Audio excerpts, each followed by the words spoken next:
Бұл Жамбыл облысы Мойынқұм ауданы орталығында орналасқан Мағжан Жұмабаев атындағы мектеп-лицейі. Бұл білім ордасында көптеген талантты, ойшыл, білімді оқушылар білім алып, биік белестерді бағындыруда. Мектеп мақтанышының бірі қазақша күрестен бірнеше мәрте жеңімпаз атанған жас спортшы Көкірекбай Нұртас.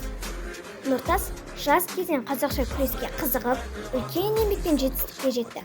Ол аудандық, облыстық жарыстарда топ жарып, болашақта ел намысын қорғауды мақсат етеді.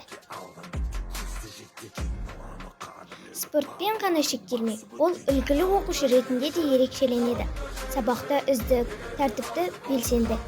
Осындай жас өрендеріміз болашақ чемпиондар, ел мақтанышы. Олардың жетістігі мектебіміздің, еліміздің мақтанышы.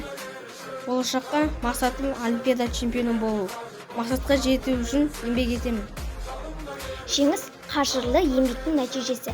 Көкірекбай Нұртас өзінің табандылығының арқасында биік белестерді бағындырып келеді. Кішкентай Нұртасымыздан күтер үмітіміз зор. Болашақ чемпионымыздан алар шыңы көп болсын. Талапты жасқа жеңіс жолы ашық болсын демекпіз.